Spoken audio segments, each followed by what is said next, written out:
आपकी उम्र और आपकी तनख्वाह के हिसाब से आपकी म्यूचुअल फंड की स्ट्रेटेजी क्या होनी चाहिए? वो कौन से 3 चीजें हैं जो हर एक म्यूचुअल फंड खरीदने से पहले आपको पता होना चाहिए? और इस वीडियो में एक लाइव डेमो दूंगा कि म्यूचुअल फंड में कैसे इन्वेस्ट करते हैं, एक लमसम अमाउंट एसआईपी कैसे शुरू करते हैं और एक स्टेप अप एसआईपी कैसे शुरू करते हैं।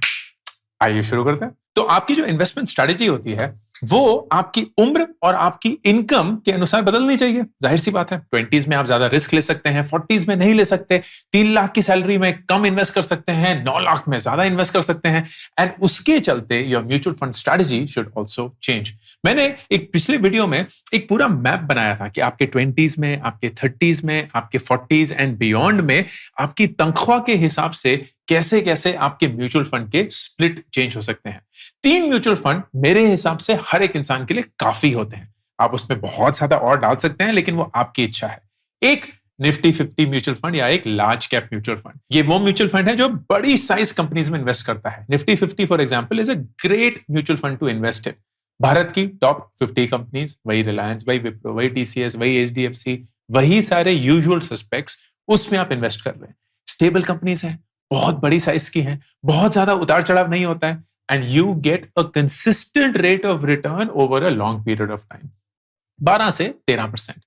Mid cap index is middle sized companies में इन्वेस्ट करना। ये करीब 100 के नंबर में होती है, मतलब 100 कंपनीज दैट आर इन्वेस्टेड इन।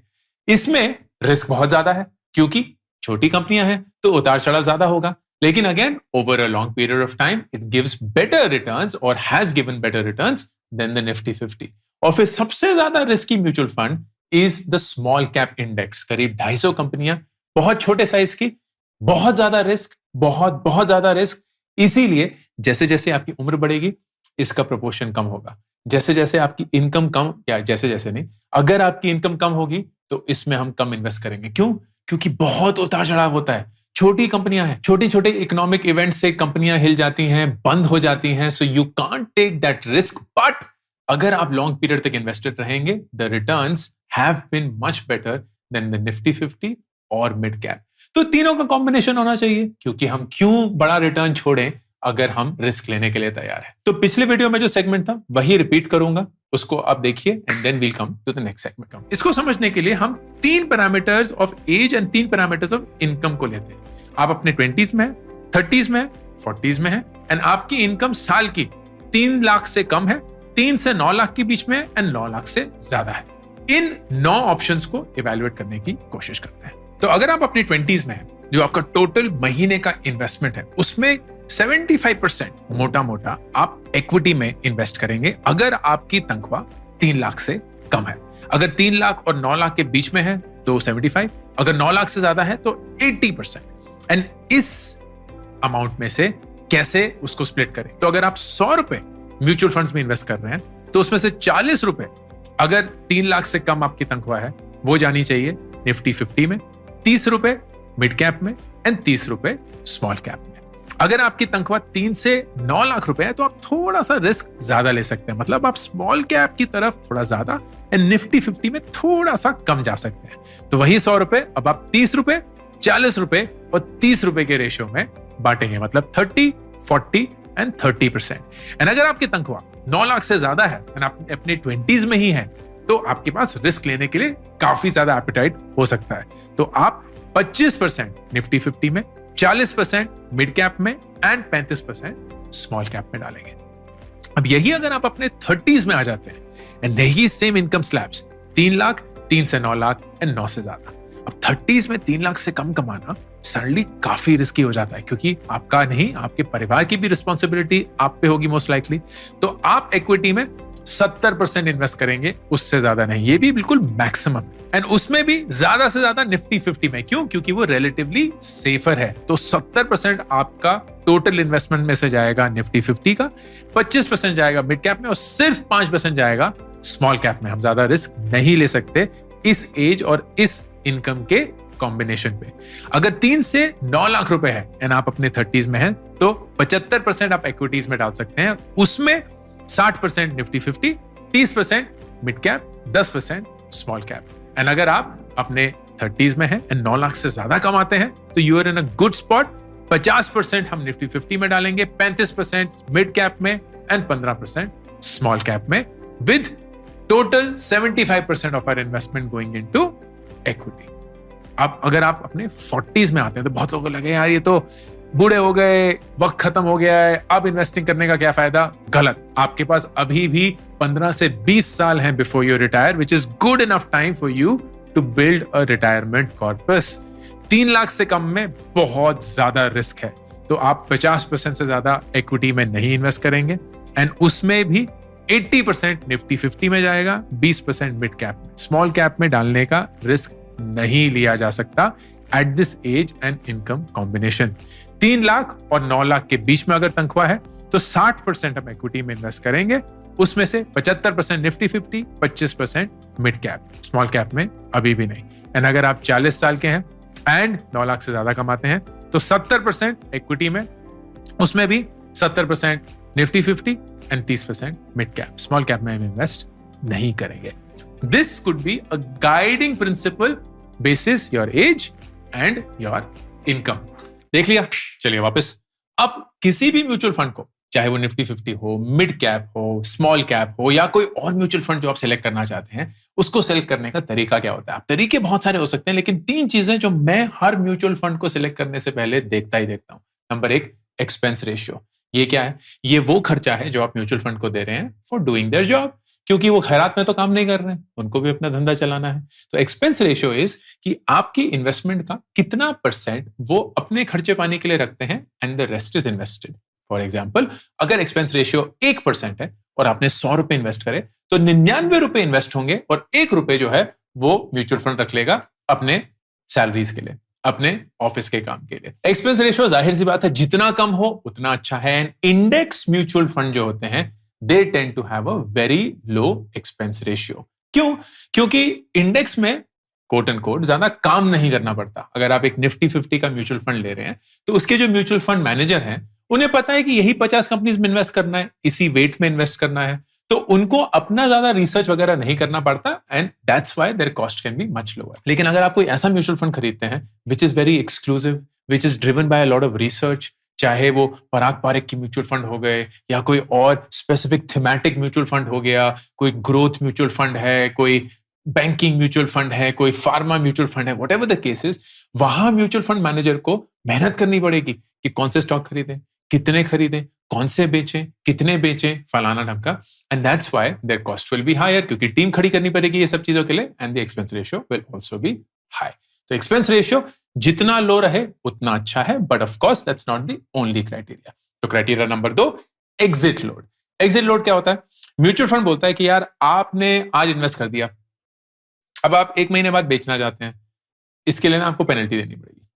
आप जब भी बेचेंगे ना आपको कोई पेनल्टी देनी पड़ेगी up to a certain amount. So usually mutual funds 1 साल तक कोई एग्जिट लोड रखते हैं, लेकिन उसके बाद इट्स मोस्टली फ्री। कुछ म्यूचुअल फंड हैं जो हमेशा के लिए एग्जिट लोड रखते हैं, कुछ म्यूचुअल फंड हैं जो 2 साल के लिए रखते हैं, और कुछ म्यूचुअल फंड हैं जो बिल्कुल भी एग्जिट लोड नहीं रखते हैं। So you will have to figure this part out as well कि म्यूचुअल फंड जब मैं बेच रहा हूंगा तब मुझे कितना % ऑफ माय टोटल इन्वेस्टमेंट देना पड़ेगा एज एग्जिट लोड या penalty to sell the mutual fund. And तीसरा, जाहिर सी बात है, परफॉर्मेंस। हिस्टोरिकल परफॉर्मेंस देखना होगा, सिर्फ 1 साल का मत देखिएगा, बहुत बेवकूफी है। आप तो 10, 15, 20 साल तक इन्वेस्ट करने आए हैं, आप तो 10, 15, 20 साल तक इन्वेस्ट करने के लिए आए हैं। फिर से बोलूंगा, आप तो 10, 15, 20 साल तक इन्वेस्ट करने के लिए आए हैं, तो इसके लिए 1 साल, 2 साल, 3 साल के रिटर्न देख के ये मजे नहीं लेते। वैसे भी 2024 में पिछले 3, 4, 5 साल में हर एक म्यूचुअल फंड ने छक्के चौके मारे हैं। किसी ने कुछ ज्यादा ऐसा, मतलब मार्केट ही इतनी बड़ी हुई थी कि हर एक इंसान बनाया जा रहा था। इट इज वेरी इंपॉर्टेंट कि आप जितना एक लंबा ड्यूरेशन देख पाए हिस्टोरिकल परफॉर्मेंस का उतना देखें, एंड मेक श्योर दैट जो ग्राफ बन रहा है ना, that is something you are comfortable with. अब ये तो चीजें हो गई म्यूचुअल फंड की स्ट्रेटेजी क्या होगी, तनख्वाह के हिसाब से, उम्र के हिसाब से, कैसे म्यूचुअल फंड को सिलेक्ट किया जाए। अब एक्चुअल इन्वेस्टमेंट करके देखते हैं। It is shocking and surprising कि कितने लोग म्यूचुअल फंड में इन्वेस्ट करना चाहते हैं लेकिन उन्हें आइडिया ही नहीं है कि कैसे करना है। लमसम अमाउंट कैसे करते हैं, एसआईपी कैसे स्टार्ट करते हैं, स्टेप अप एसआईपी कैसे करते हैं। So what they do is, in my opinion, a big mistake. वो अपने म्यूचुअल फंड अंकल के पास चले जाते हैं, वो अंकल जो हमारे पापा हमारे मम्मी को म्यूचुअल फंड सदियों से बेचते आए हैं, एंड उसमें कोई खराबी नहीं है, वो बहुत अच्छा काम करते हैं, but you have to realise कि उनका भी एक खर्चा पानी है जो कहीं ना कहीं से तो निकलेगा। तो they tend to have a higher expense ratio, क्योंकि एक्सपेंस रेशियो के दो भाग होते हैं, एक जो म्यूचुअल फंड को चाहिए अपना फंड चलाने के लिए, और एक जो वो कमीशन देता है अपने म्यूचुअल फंड एजेंट्स को उस म्यूचुअल फंड को बेचने के लिए। तो जब आप वो कंबाइन करेंगे वो एक्सपेंस रेशियो बड़ा हो जाएगा। That is called a regular mutual fund. बहुत ही कंफ्यूजिंग सा नाम है, क्योंकि रेगुलर म्यूचुअल फंड तो लगता है रेगुलर म्यूचुअल फंड है, नहीं। एक अलग म्यूचुअल फंड होता है called the direct mutual fund, जिसमें आप डायरेक्टली प्लेटफॉर्म से खरीदते हैं या म्यूचुअल फंड से खरीदते हैं, वहां एक्सपेंस रेशियो सबसे कम होता है। क्यों? क्योंकि एजेंट्स का कमीशन नहीं होता। सो प्लीज डरिए मत टेक्नोलॉजी से, सब कुछ ऑनलाइन आ चुका है। आपको घर बैठे डीमैट अकाउंट खुल जाएगा, घर बैठे रिसर्च हो जाएगा, घर बैठे आपका लमसम अमाउंट इन्वेस्ट हो जाएगा, घर ही बैठे हुए आप अपना SIP, स्टेप अप SIP सब कुछ सेट कर सकते हैं। एंड मैं दिखाऊंगा एक लाइव डेमो के थ्रू। तो इस लाइव डेमो के लिए मैं Zerodha यूज करूंगा। Zerodha ने मुझे कोई पैसे नहीं दिया ये बोलने के लिए, उनका कुछ लेना देना नहीं है इस वीडियो से। मैं Zerodha पिछले 8 सालों से यूज करता आ रहा हूं। I have loved that. मैंने कोई और डीमैट या ब्रोकरेज कंपनी के साथ कभी काम नहीं किया है, so I am not even qualified to say कि Zerodha सबसे बेस्ट है या नहीं है, because I don't have a comparison. आप जहां से इन्वेस्ट करना चाहते हैं प्लीज कर सकते हैं। पिन्ड कमेंट और डिस्क्रिप्शन में एक लिंक है, अगर आप उस लिंक को क्लिक करेंगे you will land up at this link zerodha.com/open-account C = ZMPHCY। ये जो ZMPH या ZMPHCY है, ये मेरा अफिलिएट आईडी है। इसका मतलब अगर आप इस लिंक के थ्रू Zerodha का कोई भी अकाउंट खोलते हैं तो आपकी ब्रोकरेज इनकम जो Zerodha कमाता है उसका एक शेयर मुझे मिलता है। आपके खर्चे बिल्कुल नहीं बदलते, आपके एक्सपेंसेस में कोई बदलाव नहीं आता। Only I earn some money from Zerodha's affiliate network. ये पूरे का पूरा पैसा उन बच्चों की पढ़ाई में जाता है जो खुद अपनी पढ़ाई अफोर्ड नहीं कर सकते। हर साल हम 100% of our affiliate income school के बच्चों के लिए, कॉलेज के बच्चों की फीस भरने के लिए कंट्रीब्यूट करते हैं। Last year I think we paid 53 lakh rupees, कुछ 128 बच्चों की मदद करी हमने। इस साल भी वही लगा हुआ है। So if you use this account, and this is not a suggestion और अ रिकमेंडेशन, ये पूरी की पूरी आपकी इच्छा है। If you use this then please understand I will make some income from it, but nobody has paid me to do this. किसी ने मुझे फोर्स नहीं किया है और ना ही मैं किसी जोर जबरदस्ती से ये कर रहा हूं। Okay, so I will tell you how it works. सबसे पहले you need to have something called a demat account. एक डीमैट अकाउंट बहुत जरूरी होता है। जैसे आपके बैंक अकाउंट में आपके पैसे होते हैं, वैसे ही डीमैट अकाउंट में आपके स्टॉक्स होते हैं और आपके म्यूचुअल फंड होते हैं। So it's a account to keep everything. And उसके साथ एक ट्रेडिंग अकाउंट भी होता है, which is how you buy and sell. Mutual funds के लिए ट्रेडिंग अकाउंट नहीं चाहिए होता है, लेकिन डीमैट अकाउंट चाहिए। And this is clubbed on Zerodha, so that's why this has to be open.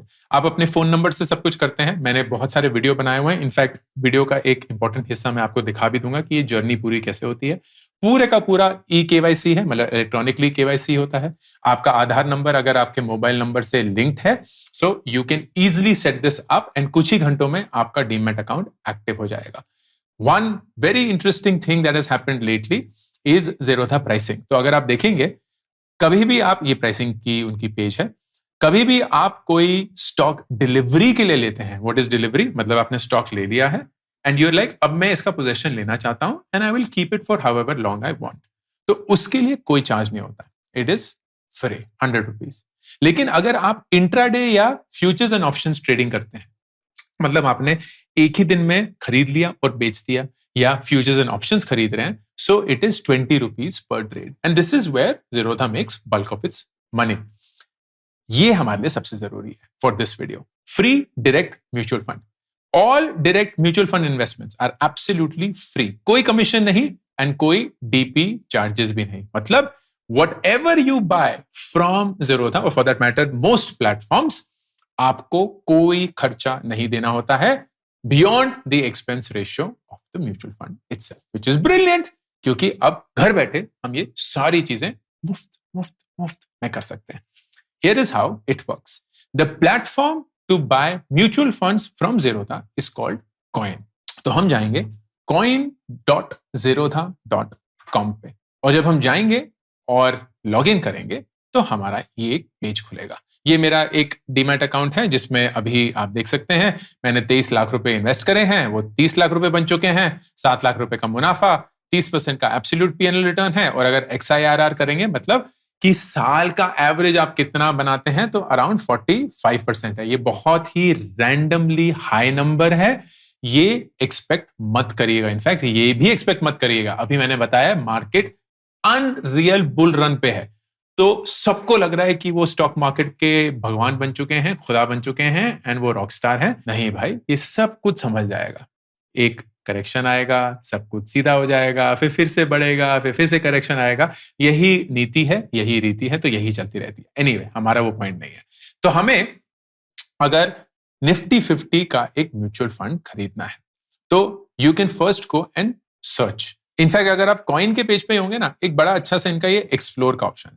तो यहाँ अगर आप एक्सप्लोर जाएंगे तो आपको बहुत सारे दिखेंगे. जैसे अगर हम इक्विटी पे क्लिक करते हैं तो बहुत सारे आ जाते हैं. And then you can actually go and select की कौन सी कैटेगरी, सब कैटेगरी क्या करना है. तो हमें जैसे लार्ज कैप चाहिए तो बहुत सारे आ जाएंगे. And all of these will be ordered by the AUM. AUM क्या होता है? Asset under management. सिंपल भाषा में कितने पैसे हम जैसे रिटेल इन्वेस्टर्स ने इस म्यूचुअल फंड में लगाया हुआ है. That's the long and short of it. तो ICICI प्रूडेंशियल का जो ब्लू चिप है, बाय द वे जो इस वीडियो में मैं म्यूचुअल फंड के नाम लूंगा उनका कोई लेना देना नहीं है मेरे साथ, कुछ भी नहीं. ना उन्होंने पैसे दिए, ना उन्हें पता है कि ये वीडियो बन रहा है, कुछ नहीं है. तो प्लीज मुझे ये मत ओके. तो करीब 60,000 करोड़, 60,000 करोड़ सिर्फ इसी एक फंड में हम लोगों ने डाले हुए हैं. तो ऐसे बहुत सारे हैं वगैरह वगैरह. And let's now look at the Nifty 50. तो ये देख लेते हैं. UTI का निफ्टी 50 इंडेक्स फंड है क्योंकि ये पहला वाला आया. AUM कुछ 18,000 का है. क्लिक करके देखते हैं कि चल क्या रहा है. तो आप देखेंगे कि अरे वाह, नॉट बैड. ये मैक्स परफॉर्मेंस है इसकी. तो मतलब करीब 2013 में शुरू हुआ था. एंड हाँ, 2013 जैन में शुरू हुआ था. एंड तब से यहाँ चला आ रहा है. Looks really nice. 1 Jan 2013. And अगर आप देखेंगे ये CAGR है which is the compounded annual growth rate. In other words, on an average ये म्यूचुअल फंड कितना रिटर्न देता है. ये बाय डिफॉल्ट ना 1 साल है, विच आई डोंट लाइक, क्योंकि 1 साल में तो जैसे मैंने बताया पागलपन है. 27% नहीं होता है. 5 साल में जाएंगे, ये भी पागलपन है. If I genuinely tell you 18% भी बहुत ज्यादा है. एक Nifty 50 over a 10, 15, 20 year period 12 से 13% दे दे तो बहुत ही अच्छा रिटर्न है, क्योंकि रिस्क ज्यादा नहीं है. यू विल सी कि ये जो उतार चढ़ाव है ना, ये बहुत नॉर्मल है स्टॉक मार्केट के लिए. इसको ही अगर आप एक स्मॉल कैप के साथ कंपेयर करेंगे तो पागलों जैसा उतार चढ़ाव होगा, because it is extremely risky. Anyway, minimum investment 1,000 रुपए है. एग्जिट लोड कुछ नहीं है, right? So that is very interesting. Exit load is a fees charge by AMCs जो कि हमारे म्यूचुअल फंड्स चलाते हैं. तो इसका 0 है, which is great. Expense ratio जो है वो भी बहुत कम है, 0.18% ही है. तो मतलब अगर आप 100 रुपए इन्वेस्ट करेंगे तो 99.82 रुपीज जो है वो इन्वेस्ट होंगे, और बाकी जो 18 पैसे हैं वो म्यूचुअल फंड रखेगा अपने खर्चे पाने के लिए, विच इज ग्रेट. AUM जो है वो 18,000 करोड़ है, तो नॉट बैड. 2 से 25,000 करोड़ जो है, that is in my opinion a good range to be. बहुत ज्यादा हो जाता है तो म्यूचुअल फंड कुछ ज्यादा ही पावरफुल हो चुका है, लेकिन अगर बहुत कम है तो ऑफ कोर्स पावरफुल नहीं भी है. 2 से 25 मुझे ठीक लगता है, but of course it can be more than that as well. अब हम 2 चीजें करेंगे. सबसे पहले हम खरीदेंगे लमसम, फिर हम SIP करेंगे, और फिर हम स्टेप अप SIP करेंगे. So let's first do a simple lump sum purchase. आप 1,000 रुपए जो मिनिमम है उससे शुरू कर सकते हैं, एंड उसके बाद मल्टीपल ऑफ 1. तो आप 1,001 भी कर सकते हैं क्योंकि वो शगुन का पैसा है. आप 1,002 भी कर सकते हैं क्योंकि वो आपका पैसा है. आप 1,003 कर सकते हैं क्योंकि वो व्हाटएवर इट इज. एंड ये ऑप्शन है आपके पास. आप UPI कर सकते हैं, नेट बैंकिंग कर सकते हैं, या NEFT या RTGS भी कर सकते हैं. UPI बहुत आसान हो चुका है, so we would happily do that. तो अगर मैं बाय नाउ करता हूं and it will say orders can not be cancelled after they are placed, ये बहुत जरूरी है, तो you will confirm. And once you confirm, it says pending payment. मतलब अब UPI से ऐप में जब आप अपना पिन डाल के कंफर्म करेंगे, it will sync up. तो pay now and it will have the details already in here, right? तो ये मेरा नाम है एंड 1001 रुपए हम इन्वेस्ट कर रहे हैं. ये मेरा बैंक अकाउंट है जो लिंक्ड है ऑलरेडी HDFC का. ये मेरा UPI ID है जो मास्क हो चुका है. पीयूष, इसको मास्क करना होगा. And I have selected UPI. मैं अगर कंटिन्यू करूंगा तो सिंपल सा वही बताएगा. And let me now go and approve it at my and. तो मैंने यहां से किया. बहुत जरूरी है दोस्तों कि अगर आपके UPI में मल्टीपल बैंक अकाउंट्स जुड़े हुए हैं तो आप उसी बैंक अकाउंट से अप्रूव करें जो कनेक्टेड है आपके ज़ीरोधा अकाउंट के साथ. किसी और बैंक अकाउंट से करेंगे क्योंकि उसमें पैसे ज्यादा पड़े हुए हैं, वो कैंसिल या रिजेक्ट हो जाएगा. Will not happen. तो मैं 4163 जो ये बैंक अकाउंट था उसी से कर रहा हूं and I have done it. And किसी पॉइंट पे दिस शुड रिफ्रेश एंड से इट इज डन. परफेक्ट. तो पेमेंट सक्सेसफुल. आप इसको क्लोज करेंगे एंड यू विल सी कि 29 जुलाई 5:23 पे हमने 1001 रुपए के UTI निफ्टी 50 इंडेक्स फंड के यूनिट्स खरीदे हैं. प्रोसेसिंग ये अगले दिन आ जाएगा, right? So you will get it into your system and that is how a mutual fund operates. दिन के एंड में जो क्लोजिंग प्राइस होता है उस पे खरीदा जाता है, उस पे बेचा जाता है, and that is how you would buy and sell.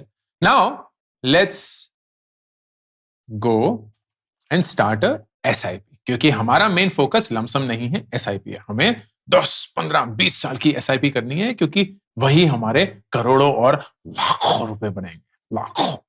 Okay, तो SIP के लिए सबसे पहले दो चीजें. एक होता है AMC SIP. AMC SIP मतलब आप सीधे जो एसेट मैनेजमेंट कंपनी है, मतलब UTI हो गया या कोई भी और एसेट मैनेजमेंट जो इस म्यूचुअल फंड को मैनेज कर रही है, आप उनके साथ सीधे SIP करेंगे. अंतर कुछ नहीं है क्योंकि this is free through Zerodha as well. But some people are like नहीं यार, हमें ज़ीरोधा को सिर्फ एक प्लेटफॉर्म जैसे यूज करना है, जैसे हम मेक माई ट्रिप को यूज करते हैं टू बाय अ इंडिगो या विस्तारा टिकट. तो अल्टीमेटली हम इंडिगो एंड विस्तारा ही खरीद रहे हैं और उन्हीं में उड़ रहे हैं. Make my trip is just a platform. तो आप वैसे भी यूज कर सकते हैं. द चैलेंज देयर इज कि जो ये फंक्शनैलिटी होती है ना, पॉज या रिज्यूम या स्टेप अप, ये अवेलेबल नहीं होती. क्यों? क्योंकि अब ज़ीरोधा इसको कंट्रोल नहीं कर सकता. अब तो सीधे AMC या एसेट मैनेजमेंट कंपनी कंट्रोल कर रही है एंड उनके पास वो फ्लेक्सिबिलिटी नहीं है. सो अगर आपको अपने SIP पॉज करना है या रिज्यूम करने हैं, क्योंकि पॉज करके रिज्यूम भी करना हो, या स्टेप अप करना है, मतलब हर साल 10% से बढ़ा होता है जो भी कुछ है, ये फंक्शनैलिटीज अभी AMC पे नहीं अवेलेबल है, सिर्फ प्लेटफॉर्म्स के थ्रू अवेलेबल है. सो माय रिकमेंडेशन, आप AMC की SIP मत करिए, आप ज़ीरोधा या कॉइन से ही करिए, जो भी और प्लेटफॉर्म है.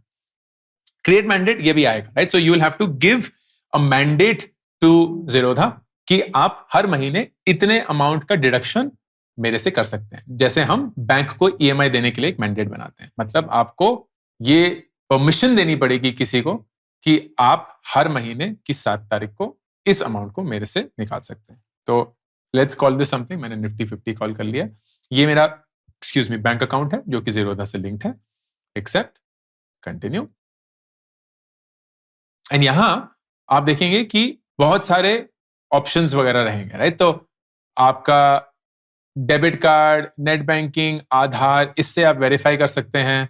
तो मैं नेट बैंकिंग करता हूं क्योंकि that is easier for me. And सब कुछ घर बैठे हो रहा है. कहीं कुछ निकालने की जरूरत नहीं है, कहीं कुछ करने की जरूरत नहीं है. So all of this is absolutely easy.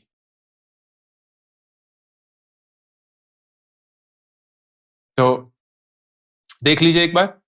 तो मैंडेट है Indian clearing corporation limited, ICCL, ये है जिनके लिए आप मैंडेट बना रहे हैं. ये मेरा नाम है, म्यूचुअल फंड की पेमेंट है, ये मेरा बैंक अकाउंट नंबर है, ये मैक्सिमम अमाउंट है जो निकल सकता है. ये निकालेंगे नहीं, उनको बस ऑथराइजेशन चाहिए कि इतना अमाउंट निकाल सकते हैं. विश्वास रखिएगा, ये बिल्कुल सही से चलता है. रेकरिंग है, आपकी एक्सपायरी डेट जो है वो 2064 तक है, तो ऐसा भी नहीं है कि आपको हर साल जाके इसको रिन्यू करना पड़ेगा या कुछ भी। And we will say submit. फिर आप, क्योंकि आपने नेट बैंकिंग चूज करा, इसके अंदर घुस के अपना मैंडेट तैयार करेंगे। तो ये हुआ।